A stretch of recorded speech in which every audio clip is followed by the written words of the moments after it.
Hello, I'm Ron DeParmesan with your Newscats report. Meow! The Middle East is once again on edge as tensions between Israel and Iran have reached a boiling point following a massive missile attack earlier this month. On October 1st, Iran launched approximately 180 ballistic missiles toward Israel in what Iranian officials claimed was retaliation for recent Israeli military operations against Iranian and militant leaders. This barrage marked a significant escalation in the ongoing shadow war between the two nations. While Israel's advanced missile defense systems, including the vaunted Iron Dome, managed to intercept 99% of the incoming projectiles, some missiles did slip through. Two Israeli air bases, Nevatim and Hatzarim, sustained structural damage. Several missiles also landed dangerously close to the Mossad intelligence headquarters in Tel Aviv, though thankfully without causing direct harm. The attack itself came in two coordinated waves, demonstrating Iran's improving military capabilities. Among the missiles fired was the new Fattah 2 model, showcasing Iran's ongoing efforts to enhance its strike capabilities against Israel. In response to this unprecedented assault, an Israeli military official stated, the IDF is preparing a response to the unprecedented and unlawful Iranian attack on Israeli civilians and Israel. Meow, the situation has left regional powers and the international community scrambling to prevent further escalation. The United States, Israel's closest ally, finds itself in a delicate position. While supporting Israel's right to self-defense, American officials are urging restraint to avoid a wider conflict that could engulf the entire region.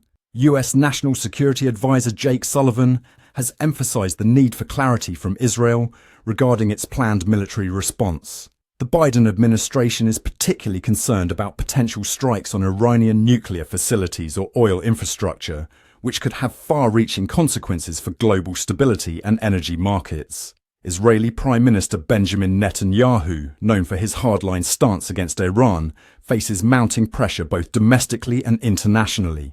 A recent survey revealed that 62% of Israelis now prioritize the return of hostages held by militant groups over dismantling Hamas. This shift in public opinion adds another layer of complexity to Netanyahu's decision-making process. Behind the scenes, US and Israeli intelligence agencies are working overtime, sharing crucial information to identify potential targets within Iran. Their focus appears to be on military installations associated with Iran's missile program, drone bases, and command centers. Key sites under consideration include the Parchin military complex, suspected of involvement in nuclear weapons development, and facilities in Natanz, Bushehr, Isfahan, and Fordow, which are critical to Iran's uranium enrichment program. Iran, for its part, is not sitting idly by. The Islamic Republic boasts an arsenal of over 3,000 ballistic missiles, the largest such stockpile in the Middle East. Many of these missiles have ranges up to 2,000 kilometers, with some potentially capable of reaching 3,000 kilometers. This places much of the region, including Israel, well within striking distance. The economic impact of this conflict cannot be overstated.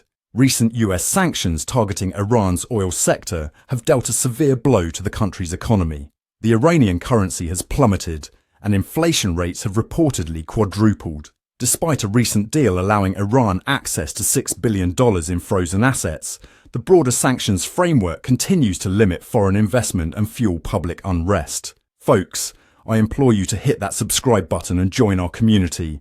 Your support helps us bring you these critical updates on world events. Remember, an informed public is crucial for a functioning democracy.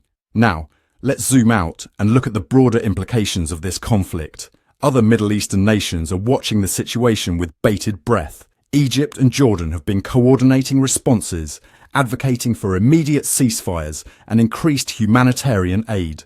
The United Arab Emirates, Saudi Arabia, and Qatar are also pushing for de-escalation, condemning the violence and its impact on regional stability.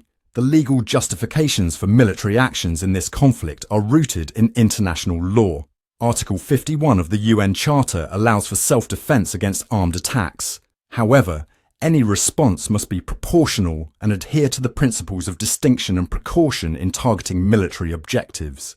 These legal constraints add another layer of complexity to the decision-making process for both Israel and Iran. As we move forward, the risk of miscalculation remains high.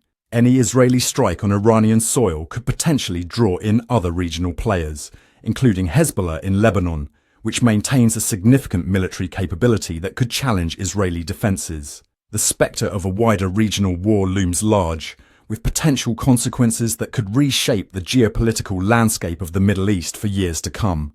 In conclusion, the coming days and weeks will be critical in determining whether cooler heads will prevail or if the region will plunge into a devastating conflict. The international community must redouble its diplomatic efforts to find a peaceful resolution before it's too late. The stakes couldn't be higher, not just for Israel and Iran, but for global stability as a whole. Thanks for watching and stay tuned for our next update. I'm Ron De Parmesan reporting for Newscats. Meow.